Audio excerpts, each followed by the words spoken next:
Hey guys, what is up? It's Aime. Welcome back to my channel. I do video essays on the intersection between climate change and social justice, and today's video is going to be all about climate panic. I wouldn't say it's like a real thing that people actually talk about, but something I came up with. It's basically the idea of people thinking about the climate, doing something, and being like active in the climate movement.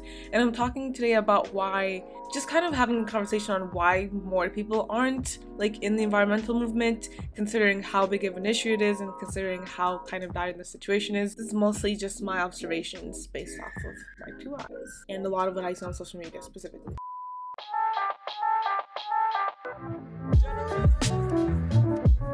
I wanted to make this video because I feel like, as someone who I kind of got into the environmental movement when I was in high school, my first kind of thoughts is, why aren't more people freaking out? Like, the earth is literally on fire and you guys are just like keeping calm, and it didn't make sense to me. So this video is just me trying to make sense of why some people wouldn't be involved in the environmental movement, why some people would be actively against it specifically. And as always, I've kind of divided the video into a couple different sections just for easier consumption. So in the first section, we're talking about the IPCC report, which is kind of what got me interested in making this video because of the lack of urgency I saw from a lot of people on social media and the lack of coverage that it got compared to Jeff Bezos going to space. And then next, we're going to be talking about kind of different ways that the non-freaking out happens. It'll make more sense when I get to that section. And then we're going to be talking about what I believe fuels the inaction and what fuels people not being involved in the environmental movement, and more specifically what fuels people being actively against it, because I think that's the most interesting thing. Like, people actually being anti-climate action, that's like someone being anti-healthy eating. Like, it does not make sense to me. And then finally, because I think it's always important to talk about solutions and topics like this, I'm going to talk about some ways that I think we can get more people to care about the climate and do something about it, because ultimately with any social movement, the first step is getting more people involved and kind of growing the movement rather than just having 10 people screaming really loudly, because as great as those 10 people can be, the more people we can get involved, the better. So finally, I'm just going to be sharing what I think we can do to actually move more people into climate action. That being said, let's get into the video. Also, can I just say that this color looks so good on me? Can't see the rest of my outfit. I'm wearing pajamas and Crocs, but that does not matter because this whole top part, I'm serving a look. I think like every 2 to 4 years, I can't remember specifically, they put out an IPCC report. I think IPCC is Intergovernmental Panel on Climate Change. Correct me if I'm wrong, but it's basically this report that outlines like all of the things that have happened in the past couple of years in regards to climate change, what's happening now, all the changes. And this past report was basically like, we have like 2 seconds to do something before it's like really hard to reverse the effects of climate change. When I saw this report, I was kind of freaked out, and I assumed that this would be something that would freak out a lot of people, but it almost seemed like it was a headline one day and then it was gone the next. Like, we see a lot of different social movements, like Black Lives Matter was a thing last summer and then it wasn't. The Me Too movement was huge a couple of years ago and now nobody really talks about it. Something like that happened with this, where people were talking about it one week and then the next week it was gone and people had moved on to Jeff Bezos going to space. And I just thought that was so crazy, because you would think with how dire the IPCC report painted climate change, it's almost like people did not actually care that much. So I'm not going to outline the full report in this video, but I'm going to link it down below and also link some other videos that can help you kind of understand it. And I do think it's important to keep updated with these kinds of reports. These are like the best sources to get your climate science from, rather than like some dude on Facebook. Now that we've kind of talked a little bit about the UN climate report, I wanted to kind of get into climate panic, which is a term that I'm co-opting. I don't know if it's something someone else has come up with, but I'm using it. Like I described in the beginning of the video, it's basically people being involved in the environmental movement. It doesn't have to be literal panic, because I know I tend to be someone who catastrophizes. I am a Debbie Downer, so when it comes to the climate movement, this could be a topic for another video, kind of like eco-anxiety, but this is something that I've internalized a lot, and it stresses me out. But other people, I think, are like more calm about it, but they still take action and they still do their best. Whereas other people do nothing, and then other people yet literally are actively harming the environment, like on purpose. So today I want to talk about that second group and the third group, the people who are against the environmental movement or are choosing not to take action. So I've kind of come up with a couple different groups of people that aren't freaking out. The first group is people who know about climate change, they just don't care. It's basically just a lack of empathy, i.e. they do know that like some islands are drowning, but they're like, well, it's not me, so I don't care. Or another group is like, oh, this angers me so much, but the videos I've seen where people are like, yeah, I know that Shein is child labor, but I'd like to personally thank these children for making my clothes. They did a great job. And it's just like really disturbing how some people could look at something like Shein, something like child labor, and just be like, well, that it doesn't hurt me, so therefore I don't care. So that's kind of the first group, people who do know about climate change and just don't care because it either doesn't impact them or they don't have a reason, like they're not incentivized to care about it, so they just don't. The second group of people that I have kind of identified as people who do kind of care, like they might care a little bit more than the first group, but they've either given up or don't think there's anything they can do, so they kind of don't have any motivation to be involved in the climate movement. They don't think they have the time for it. They think that it's not worth their time. Maybe they're too busy or whatever. I'd like to separate this group from people who actually can't do anything about it, but I do feel, oh my god, there's a whole bee at my window. I would like to separate this second group from people who actually can't do anything about climate change and don't have much power, but I do think that most people who are like, oh, there's nothing we can do know that there is something they can do and there's more that they can do. So the first and the second group are very similar, but I feel like with the first group it's just this lack of empathy. With the second group it's a lack of motivation, and oftentimes it's people who tried being sustainable but it was too difficult for them and they stopped. You know, there's this whole idea of like there's no ethical consumption under capitalism, so oftentimes that really demotivates people to actually care about the environment because they're like, well, even if I recycle, Coca-Cola is still gonna keep going and they're still gonna continue to pollute, and me as an individual is not going to have that much of an impact. So oftentimes people in the second group are just demotivated. So the last group of people is less like individual people and it's more like corporations, businesses, and it's like those who have something to gain from climate change. So I feel like these are the people that anger me the most. Like, I hate how the environmental movement has almost points the finger at individuals way too much, and we forget that corporations actually are the biggest issue, and like as consumers we do support these corporations and we are the ones that keep them going. So yeah, individuals do have an impact, but at the end of the day, like, we don't have that many options when it comes to like sustainability, and it's getting better, but living under a capitalist system as we do, there's only so little an individual can do, but corporations have so much more power and if they change to be more sustainable, that's going to have a much bigger domino effect rather than like getting 10% of the population to go vegan or something. Corporations have so much power, but they end up not joining the environmental movement because of money, of course, and because they have something to gain from not being sustainable, because of the way the laws are written up in this country specifically, and because of idiots like Trump literally rolling back environmental regulations. Companies save money by being unsustainable. They save money by dumping things into rivers instead of cleaning it up and trying not to pollute the environment.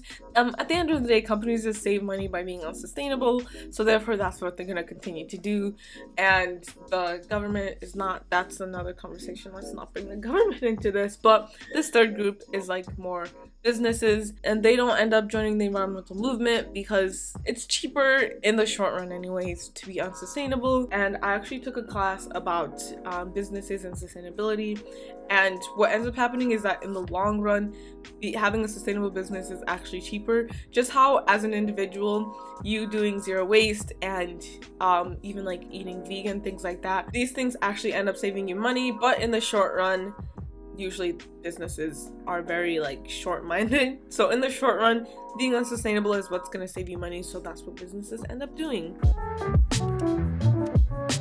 So now I kind of want to talk about what fuels these kind of groups, what fuels people into not taking action on environmentalism, even with like the third group we just talked about, actively going against sustainability. So the first one is of course greenwashing, because capitalism is the root of all evil. What I think greenwashing does is a couple of things actually. So like on the individual basis, greenwashing makes people think they're doing enough. So some people might actually be doing a little bit when it comes to sustainability, but they're just recycling, or they're using a compostable straw or something. These are really passive things where someone can engage in these actions and be like, okay, yeah, I'm definitely doing enough for climate change.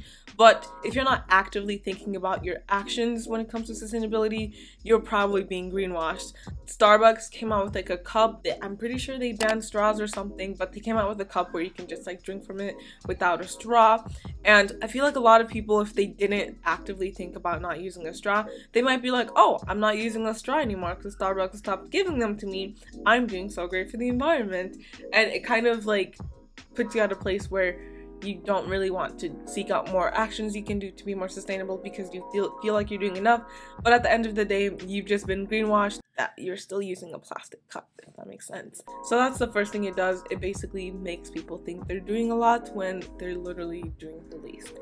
So kind of similar to greenwashing, another thing that breeds inaction and a lack of environmental panic is propaganda by companies that benefit from environmental degradation. I think one example, I remember watching a video about like the Shell Corporation and how they would put out ads basically saying, oh, oil is not that bad, basically just getting people to not think about it that much. And another thing is, I'm going to link a really great video down below about the carbon footprint and how it's basically propaganda to get consumers to feel like they're the ones responsible for the carbon output that they put out, even though a lot of it is not even our choice, and a lot of your carbon footprint is not determined by you and it's more determined by where you live. So as an American, my carbon footprint is automatically higher than someone who lives in another country. Even if I choose to make more environmental decisions, a lot of the like unsustainable decisions are made for me. This is similar to basically when tobacco corporations back in the day would say how healthy tobacco was, when it's clearly not. It gives you lung cancer. But this propaganda basically just gets less people to be involved in the environmental movement, because this kind of propaganda just gets people to think climate change isn't that big of a deal, even though actual scientists are saying it is. So it kind of breeds inaction in that way. So the next one is something that I mentioned earlier, but it just phrases like there's no ethical consumption under capitalism. So I don't think there's anything wrong with this phrase, and I do actually believe it to be true. But what these kinds of phrases ends up doing is completely taking the blame off of consumers. Not completely, but it basically makes consumers feel like, well, there's nothing I can do. So like I talked about earlier, people who might like care about the environment, they might think about climate change, but they feel helpless and they feel like, well, there's nothing I can do. When at the end of the day, there are things we can all do as individuals to be more sustainable and to be more involved in the environmental movement. At the very least, getting more educated on the topic, even if there's nothing you can do monetarily, or if you don't have time to volunteer and do things like that. There is always something we can do, but oftentimes phrases like this makes people feel like it's hopeless and they can't really do anything about it, so therefore they're gonna ignore it, and ignoring the problem is not gonna make it go away. So then finally, I feel like this could be its own video, but climate denialism and misinformation, fake news basically, you see it everywhere, especially with regards to like the vaccine. But with something like climate change, of course, there's so much misinformation out there. I made a video basically reacting to comments on some of my videos, and a lot of it is like misinformation or things that are just wrong. But I just think it's so sad that there's so much misinformation out there when it comes to climate change, and people who might not be media savvy. I know media illiteracy is a huge problem in this country, and the pandemic really showed that.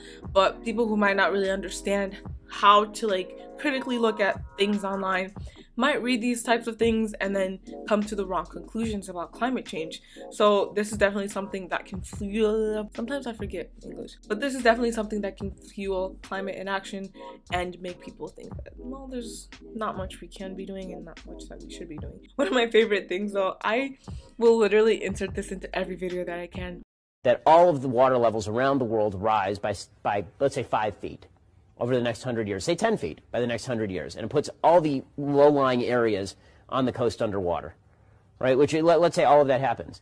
You think that people aren't going to just sell their homes and move? I think it's so funny and I will never stop. But it's people like him sharing their unexpert opinion on climate change that is getting people to not support the environmental movement, and sometimes even to be against it for some reason. Like I said, like how are you against climate change? Like, just say you're against science and move on. Okay, so then finally, let's look at the solutions. What can we do to get more people involved in the environmental movement? What can we do to combat the misinformation? First and foremost, I wasn't sure how to phrase this and I didn't know which one to put it first, so I just put them together. Personal accountability and also holding companies responsible. Because like I mentioned, a lot of the problems with people getting involved in the environmental movement is people either feeling like there's nothing they can do as individuals, or people feel like corporations are actually the ones who are to blame. And yes, I do think corporations have a lot of blame, but I don't think that excuses individuals from things that they personally can do to be more sustainable, to fight climate change. But at the same time, corporations also need to be held accountable for all of the things that they are contributing to, because a lot of the problems when it comes to environmental movement would be fixed if we could get corporations to not be just really shitty for no reason. Like, please just stop dumping things into rivers. Individual action, but also holding companies accountable is really broad. I feel like not the most helpful thing to say, but I just think the idea is basically to do what we can personally, but also look into how we can help the community, and then also how we can regulate corporations in a way that will give us a more sustainable future. Next, freak out, but not too much, because the whole concept of this video was basically to talk about people who aren't freaking out, people who are ready to come up with the environmental movement, and people who I think need to get on the same page and start doing something in sustainability. So I think it's important to get people to do that, but I'm not saying for you to freak out and to like cry about it every night, which, you know, I do cry about a lot of things. I just think it's important in this situation to not freak out too much and to not be overwhelmed by everything, because it can get overwhelming. Because if you overwhelm yourself with climate action, that's where you end up being the second group of people I talked about, who used to be sustainable even, but have decided that it's too much and there's nothing they can do. So freak out, but don't freak out too much. Next is staying up to date on the latest news. I think staying up to date on the latest news is important for any social issue, actually, not just climate change, but when it comes to racial issues, when it comes to the LGBT community, making sure you're keeping up to date on all of the latest information, especially because I am a huge advocate for environmental regulation and for the government being involved in these different social issues, because I feel like if individuals could have solved the environmental movement, we would have a long time ago, but corporations really need to be involved, and that means government action, and that means putting out laws, putting people into office who are more sustainable, and that means you staying up to date on what's going on in politics and in the latest news.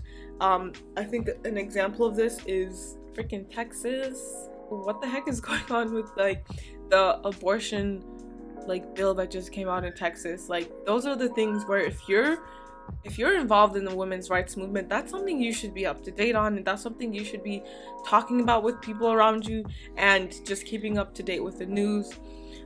It's very important for that, because it's also free $99. So I think staying up to date with the latest news is just great for keeping you informed and helping you make the best environmental decisions. So I really hope you guys enjoyed this video. This is just kind of me spitballing here. Let me know what you think in the comments down below. Do you freak out about the environment or not? So like I said, when I say like climate panic or like freaking out, I don't mean like physically, I just mean like being involved and doing something and taking action when it comes to the environment. Are you one of those people? Please let me know in the comment section, and also let me know what other kinds of videos you want me to make, getting back on my YouTube grind. Thank you so much for my patrons for helping me make amazing content. On my Patreon, I post behind the scenes extra videos, and I also post these videos early on Patreon whenever I get them done, basically.